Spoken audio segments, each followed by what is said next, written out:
Hello, this is Bill from Line Offroad, and today we're going to do something a little bit different. If you've seen my videos before, you're probably looking behind me and thinking that's not his white 2020 Toyota 4Runner. And if you're thinking that, you would be right. Behind me now is my 2025 6th Gen 4Runner TRD Off-Road. And before you ask yourself, well, why did he get rid of a 2020 for a 2025?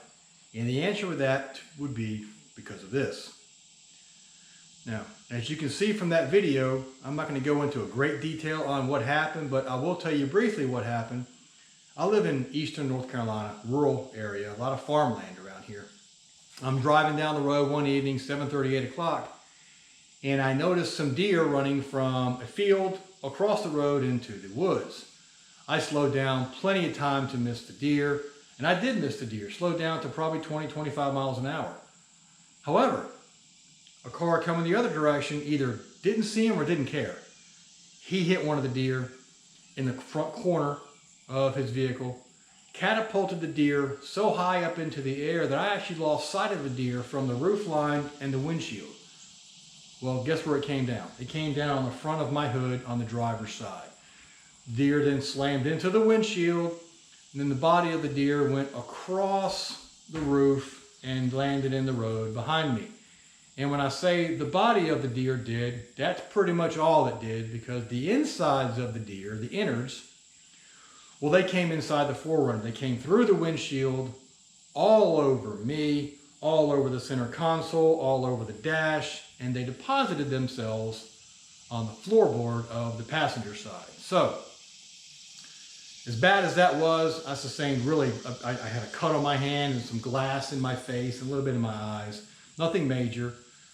The North Carolina State Trooper, the tow truck driver, and the insurance adjuster all said they'd never seen anything like it. If you're interested, I think my email is listed there on my page. If you're interested, send me an email. I'll send you a couple pictures in case you want to see them. They're pretty graphic, so I'm not going to put them on this video. So that is what happened with my 5th Gen 2020 Toyota 4Runner. And I was sad about that. I had it fixed up exactly the way I liked it, but all good things must come to an end. So, insurance settlement, I got the money. I started looking around at used 5th Gens because it's 2025 now. They don't make them anymore. So, what I found out quickly was that when I was looking for a late model, 23 or 24, with low mileage, I realized that the prices of those were crazy.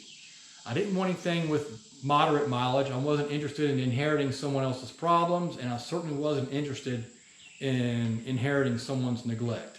So I was looking at something low mileage, and the prices were insane. Frankly, they were insane. So I started looking at the new ones. I said, well, let me look around at the new 2025s. And I actually saw a Land Cruiser that I liked. I really liked the Land Cruiser. I liked the way it set up. I liked the way it looked. I liked the space in the back. I liked everything about it until I found out that it required premium fuel.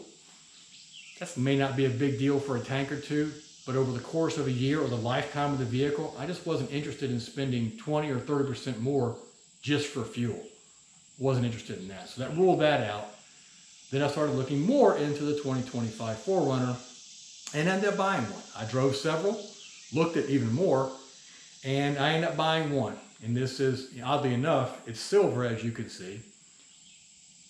3 out of my last 4 vehicles since 2004 have been silver. The only exception would be the aforementioned 2024 4Runner that was white.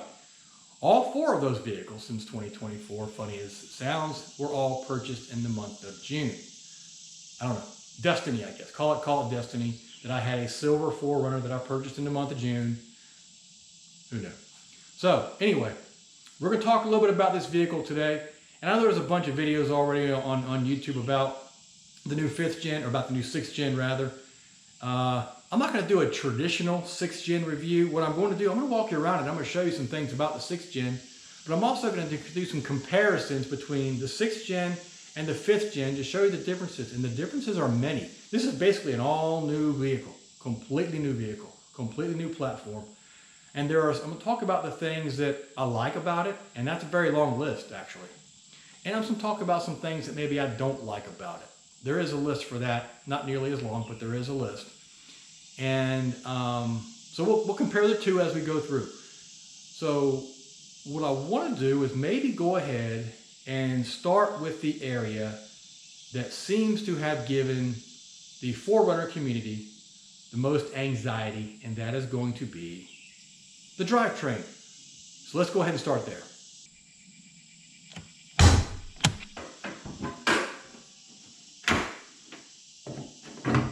Okay, here we are under the hood, and as I said, this is an area that is completely different, and this is an area that has caused the 4Runner community a lot of anxiety. And when you first look under this hood, you notice that it seems to look completely different, and it kind of does initially because there is no engine cover on here. Now, engine covers, quite frankly, I believe serve no practical purpose. They dress up the engine bay a little bit, make it look pretty, but again, they serve no practical purpose. And what it does actually, it acts as an umbrella almost to hold in heat. So in an engine like this, which already generates heat from the turbos, it actually acts as an umbrella to help hold in heat, which is completely unnecessary and is actually a bad thing. So Toyota just eliminated that engine cover altogether, allowed for better airflow, no more umbrella holding in heat. So here's what you have. Now, if you were to remove the engine cover from the 4-liter 5th gen, it would look actually relatively similar. Not the same engine, but relatively similar. This is a 2.4-liter turbocharged and air-to-air intercooled engine. Now, before you say, well, I hate 4 cylinders, I get it. I'm one of these guys. I was skeptical myself. It's not like this engine is brand new to Toyota though, because many people think that it is. It is not. This engine has been used by Toyota for years, and in fact, it was introduced, I believe, in the Camry in 2017. There are Camrys on the road that are 8 years old that have 200,000 miles on them or so with this very engine. It's a very good engine. It is the same engine not only in here in the 4Runner, but also in the Tacoma. It's also in the Land Cruiser, and in different variants in several other Toyota and Lexus vehicles in the lineup. Again, this is nothing new. It is a rock solid engine, and it is built to last. Now, in terms of power in this engine, you're going to see different numbers based on if it's a hybrid or not. You can see that this is a hybrid based on the orange wiring harnesses you see here. I'll talk about the hybrid system here in just a second. But in raw numbers, the 2.4-liter turbo non-hybrid version pumps out 278 horsepower and has 317 foot-pounds of torque. Compare that to the 4-liter from the 5th gen, which had 270 horsepower and 278 pound-feet of torque. The numbers aren't all that different, but when you throw in the hybrid, that's when the numbers get really different. The hybrid, however, jumps up to 326 horsepower and 465 pound-feet of torque. That is significant. Those are big numbers from a 4-cylinder engine. Well, let's talk about the 4-cylinder engine here anyway. People still think, well, it's a 4-cylinder engine, it's going to work too hard, it's not going to last. You can certainly make that argument if you want to, but if you remember, if you're old enough like I am, Toyota was in the U.S. market in their 50s. They pulled out, came back in the mid-60s, and when they came into the market, they were making basically 4-cylinder engines, and those things seemed to last forever. They were practically indestructible. As years went on in the 80s and in the 90s and in the 2000s, they were making 6 cylinders, 8 cylinders even. But now here they are going back to 4 cylinders. And suddenly everybody thinks, well, the 4 cylinders aren't going to last. Well, Toyota has a history of 4-cylinder engines lasting for hundreds of thousands of miles. The only difference here is the addition of the turbos. Now, how do you deal with that? Well, there's a couple different ways to deal with it. Maintenance is key on this engine. Heat, as I mentioned already about the engine cover, heat is the worst enemy of this engine. The 4-liter in the 5th gen, you could neglect that engine. You could go 10, 12,000 miles without an oil change. Really, it would still crank up in the morning. It would still give you good service. Not so much with this. This, you need maintenance. And whatever Toyota tells you about the 10,000 mile oil change, I wouldn't listen to that for a second. I would go 5,000 miles on oil changes with these without hesitation. Quite frankly, I did 5,000 miles on my 5th gen too, but I would definitely do 5,000 miles on these. The added heat from the turbos is going to help break down oil that much more quickly. So regular oil changes with quality oil and a quality filter is going to really help this engine to last a very, very long time, and it will. And it will. Don't worry about Toyota Care. I'm not a fan of dealerships working on my vehicle, and if you're insistent upon taking advantage of the Toyota Care, understand that you're only going to change it probably every 10,000 miles. So, and it terminates at 25,000 miles. So you're only getting 2 oil changes from Toyota if that's what you insist on doing. Somewhere in the middle, you need to do another oil change at 5,000 miles intervals. So I've talked about that enough. I don't want to beat that dead horse, but 5,000 mile intervals on oil changes for this engine. Now let's talk about the transmission a little bit. The transmission seems to have been giving some other issues. Now, this is the same transmission that's also being used in the Tacoma and also being used in the Land Cruiser. Those are the same exact power plants, same exact drivetrains in all 3 of these vehicles. There have been some issues with the transmission in the Tacomas. Those are largely in 2023, some in 24, I think. I think those have been addressed. This is a 2025. My guess is Toyota has addressed whatever the issues were that were causing those problems and has fixed it for the 2025. Now, the transmission in a non-hybrid 4Runner is an AL80F transmission. Look that up if you want to, get a little history on it. AL80F transmission. However, if you have a hybrid version, like I have here, the transmission is now a L580F. It is basically the same transmission, the same design transmission. The only difference is the 580 is a little beefed up version of the 80F. Same basic transmission, just beefed up to help handle the extra torque generated by the hybrid motor. Again, 465 foot-pounds of torque is a pretty significant number, and Toyota beefed up the transmission to help account for that additional power. Now, when you're looking at this engine bay, what you're going to see is, from a maintenance perspective, everything's easy to access. You have all your reservoirs are clear. You can see them easily. For maintenance purposes, I do all my own maintenance. So when I'm looking at that, I see simplicity, and I like that. What you don't see under here, however, is a power steering reservoir. That's because there isn't one. The steering on here is electronic. There is no more hydraulic power steering, so no more having to flush the power steering fluid, refill power steering fluid, deal with leaks. None of that. It's all gone. Power steering is now electric. But everything else is clear reservoirs and easy to see. Much simpler from my perspective as a do-it-yourself maintenance kind of guy. Spark plugs are right here at the top, easy access, oil fill, dipstick over there. Again, very, very simple to work on this vehicle. Very simple. Plenty of room in the engine bay to work on it. You can easily get to the serpentine belt. Again, very simple. Oil changes on this, super easy. I've already done one. I did one at about 1,300, 1,400 miles to get the break-in oil out. I'll do another one at 5,000 miles, and that'll get me on my 5,000 mile rotation. But it took maybe 20 minutes. It probably took just as long to get all my tools out of my barn back there as it did to actually do the oil change. Now, I apologize for this angle, but what I wanted to show you here with regard to the suspension in this, the suspension on the 5th gens was, honestly, it was way too soft.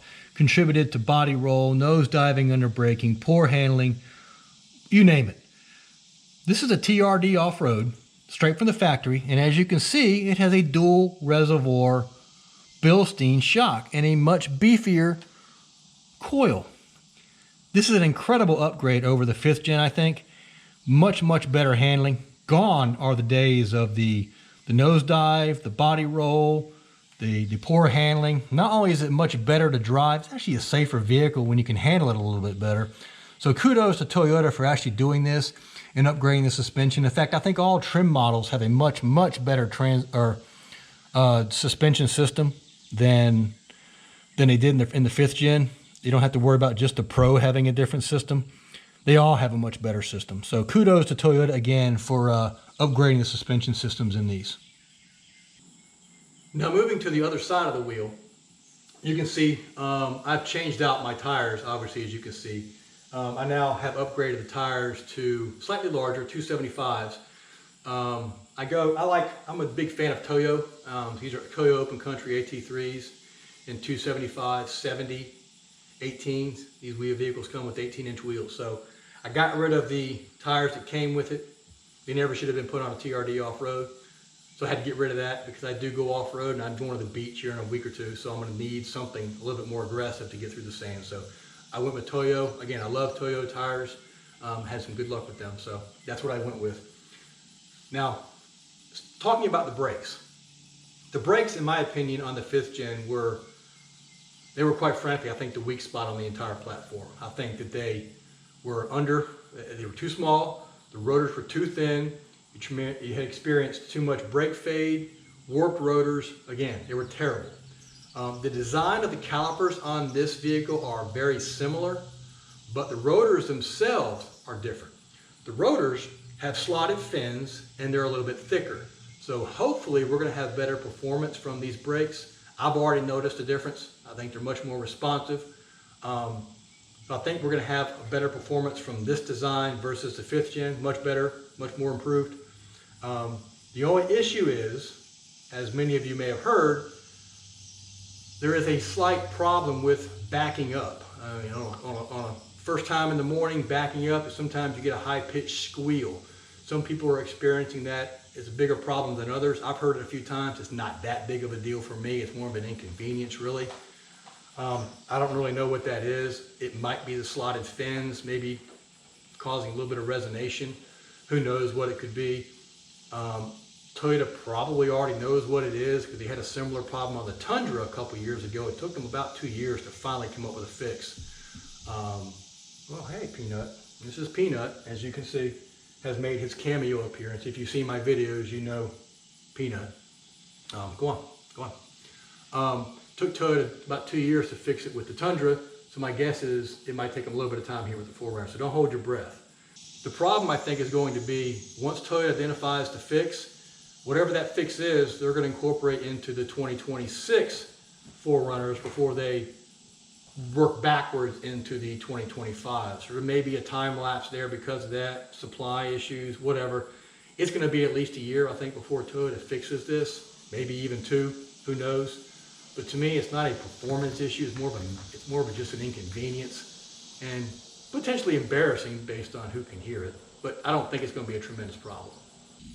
All right, here I am in the back of the vehicle along with Peanut. I'm going to show you this trailer hitch. Trailer hitch is a little bit different from what you had on the 5th gen.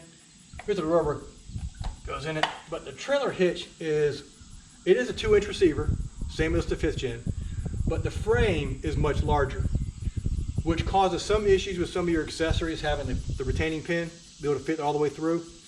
Toyota gives you a longer pin. It's not a locking pin, but it is a longer pin to secure your items. So there's that. The other issue is that this hitch is actually attached directly to the frame. Toyota says it's because of strength. You can make that argument because the towing rating on this vehicle is now 6,000 pounds versus 5,000 with the 5th gen. As good as that sounds, it also could be a negative if you get into an accident. Someone rear ends you, it could potentially damage your frame. I can argue pros and cons on either one, but I did want to show you this trailer hitch, and it is a little bit different from what you would experience in your 5th gen, and in fact, many other vehicles. Now, inside the rear cargo area here, the first thing you're probably going to notice is this 4-inch deck here in the back, I guess, if that's what you want to call it. Reason for that, as you may have already heard, is because the hybrid battery is under this deck here, okay? Some people say, well, it's taking up too much space. You know, honestly, I don't know anybody who actually utilizes deck to ceiling for storage. There may be some people out there. I never have, and I don't know anybody who has. So I don't think it's a big deal. Plus, it does give me a little bit of storage here to place some stuff, some items in here that I could otherwise keep out of the deck here. So I don't have a problem with that. But that's why you have this lip here. What I would notice is here, is an outlet. And if you're familiar with the 5th gens or any other 4Runner, you know that most of them do have an outlet. However, with the hybrid versions, this is a 2400 watt outlet. The non-hybrid versions is 400 watts. So this comes off the hybrid battery. Well, that's why it's 2400 watts. That's a lot of power for back here in the back. So you can power some small appliances, I guess, refrigerators, whatever, with this outlet back here. I really like that option. I really, really do. I think it's a good thing. In terms of storage back here, you have all kinds of cubbies. I have a bunch of junk back here, as you can tell. I leave it there. Similar design as the 5th gen, storage on either side. This seems to have a little bit more storage. So again, I appreciate that. I like having options to place items back here in the back. I keep stuff back here all the time, so I enjoy that. I like that. Now here I am inside, and as you can see, I love this more utilitarian style shifter. You have a lot of handles here, grab handles here in the doors. I love all that. There's a grab handle on the passenger A-pillar there too. My wife doesn't like it. She thinks it should be the other way. I kind of agree with her. It's kind of backwards. I kind of agree with that. But if you look at all these buttons, you have buttons. You don't have a lot of things here. I'm a more of a functional person, so I like the buttons. I like the big heavy knobs. You have all that throughout here, so I'm happy with that. This is the standard size screen. It comes with a larger screen, a Tesla style screen. Not real big on that. I like the standard size screen, much better. Here is the glove box. The glove box here isn't necessarily as big as the other ones from the 5th gen, but it is still functional. Cup holders here, cup holders in the doors, plenty of storage. Interior works just fine. The seats are actually pretty comfortable. I don't have a problem with all with the seats. I like cloth versus leather. Again, more functional over form. That's just for me.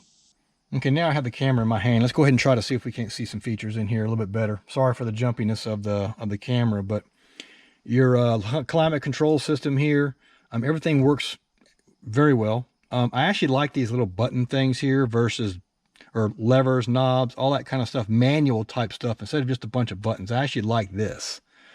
Over here, you have your four-way engagement of your transfer case. You have your tow haul mode, multi-train select. Okay, you have that all right here. This is a TRD off-road, so right here you see the button to lock your rear differential. Okay, no longer is there a mechanical or manual, rather, emergency brake. Now it's electronic. And you do it right here. And also has a brake hold. And for those of you who aren't familiar with what that is, a brake hold is when you're in traffic and you're sitting along, maybe along stoplight or something, press that brake hold, and your foot doesn't need to be on the brake to hold the vehicle. As soon as you touch that gas pedal, the brake hold releases and you can drive. So it's just a convenience feature. Some people like it, some people don't. Over here on the other side, you have, as you can see, this looks very similar to the 5th gen, folks. All of this stuff is similar. What you'll find here, you can actually adjust the headlights on these. Raise and lower the headlights. Here you have auxiliary buttons, which I think is a great idea. It comes pre-wired for auxiliaries, lights, winches, ditch lights, whatever you want to put on here. And they're different power outputs. So depending upon what you're going to install would determine which one you would use. You have to get a pigtail from the dealer to actually connect them, but it's very easy to do. Here you'll see actually wireless phone charging, and it also has wireless CarPlay, which I think is a great idea. All right, here I am in the back seat. I'm behind the driver's seat, and in the driver's seat, I haven't moved it. This is where it was when I was in it just a minute ago. Again, I'm 6'2", 225 or so. I could sit back here fine. I wouldn't want to drive 10 hours back here, but for a trip, certainly around town, not a problem at all. I wouldn't have any problem at all doing that.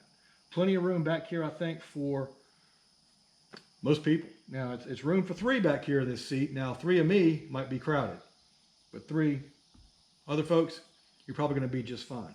Now, I mentioned a minute ago how this one is listed as having more room inside. I don't know that's the case. It doesn't feel larger. It may measure larger, but in the real world fit, I think it's actually just a little bit smaller feeling on the inside because of all the extra features and the way it's just designed. Okay, here we are at the instrument cluster. Now, this actually I like and I don't like. It has the option to configure it however you want. You can see how I have it now, but there's a way that you can go in and change up things however you want them through the steering wheel. A bunch of different things you can do to configure how you want it done on each side.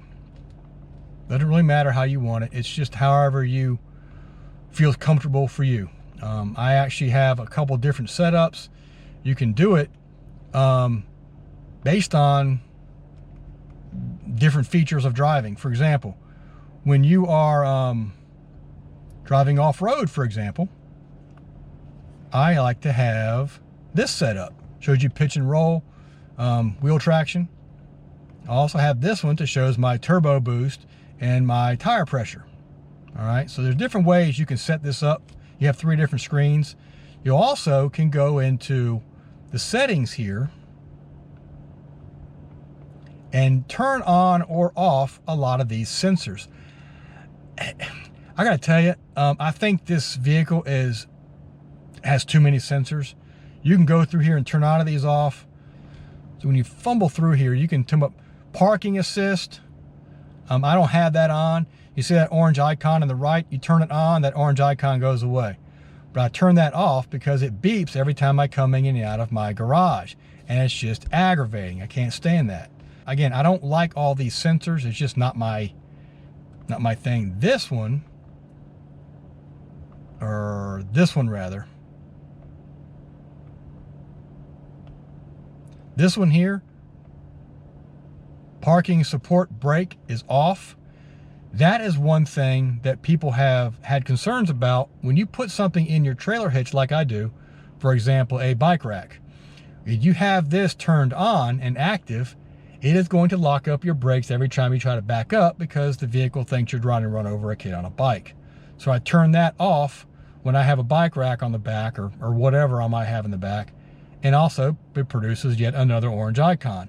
I don't like all of these sensors on here. I kind of wish that, you know, quite frankly, I kind of wish they didn't have them all, but they do. And it's one of those things that the market is driven. I don't like it, but it's one of those things. All right, let's talk about this vehicle real quick, about where it's made. It is actually made in the Tahara manufacturing plant in Japan. Now, this particular manufacturing plant is known throughout the world as having exceptional quality control measures in place and arguably produces the best vehicle products anywhere in the world. That's where this Toyota 4Runner is being made. I don't have any concerns about the quality control on this vehicle. I really don't, because of the quality control measures in place in Tahara. I wish all Toyotas were made there. In fact, I wish probably all vehicles were made there. It'd probably be better off for the entire market. But the exceptional quality control measures in place reinforce for me the quality control measures for this particular vehicle. So I don't have any concern about that whatsoever. Now, some of you may have an issue with the price on this, and you have a decent argument. I get it. If you look at the Trail Hunters and the Pros, they're in the $70,000 range. Now, there was no Trail Hunter in the 2024 in the 5th gens, but there was a Pro. And personally, I think the Pros have always been overpriced. So comparing apples to apples, I think they're overpriced now for the 6th gen. So I don't think that that's really that big of a deal, but you have to understand that the 5th gen platform had been around since 2010. It had experienced and underwent basically 0 modifications in 15 years. Yeah, there were some band-aid attempts to put tech features on it to try to, in hopes of keeping up with the market. But essentially it was the same platform for 15 years. So price-wise, if you purchased a 2024 Toyota 4Runner, guess what? You purchased a 15-year-old vehicle. So price-wise, when you jump from one to the other, I don't know that the price is all that much different, especially when you consider everything you get with a new 6th gen. You get so much better suspension, you get a better ride, you get better handling, you get arguably a better powertrain. Is it going to be as durable? I don't know. But performance-wise, it is better. We'll have to wait and see what durability and longevity produce, but initially, it is a much better powertrain. Now, Some people say that, well, it has too techy. You can make that argument as well. But with tech also comes a price. Now, a lot of the tech features are not necessarily only Toyota driven. The market has driven them, as well as the government. The government has required many of these safety features, which arguably come at a cost. And the cost has got to be passed on to the consumers. So the market drives these extra features, as well as the government mandates. So you can make that argument all day long. What people, I think, in my opinion, people think that this is too techy when compared to the 5th gen, because the 5th gen was honestly so primitive for so many years that getting a vehicle like this to current standards makes it seem like it's a huge leap from one to the other, when that's not necessarily the case. This is just current in terms of its competitors. Jeep, you may argue this is a competitor to the Jeep. The Bronco is a direct competitor based on the platform and how it functions. This is largely the same type of tech features that you will find in Bronco in similar trims. So I don't know that it's all that much of a difference. Price-wise, again, I don't think it's that much of a difference when you consider all of the features that you get for this one compared to what you get from a 15-year-old platform from just last year. Not that big of a difference. So in the end, in my opinion, this is a much, much better vehicle than the 5th gen. Now, as I said, will it prove to be just as reliable? I don't know. Time will tell.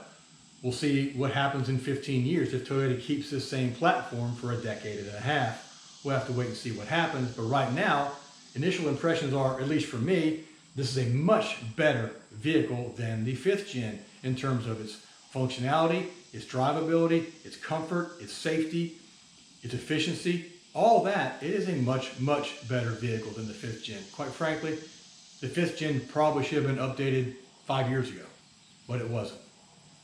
This is Toyota's flagship, arguably. They waited until this vehicle to release it finally with all of these features.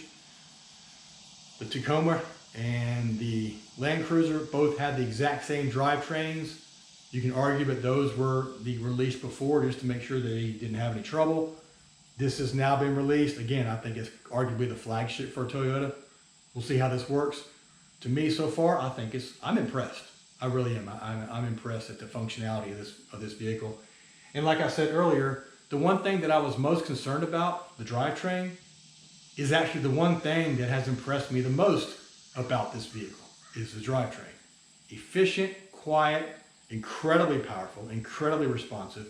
I have no issues at all with this drivetrain so far. So this is my initial impression of so far with the 6th gen 4Runner owner's impression.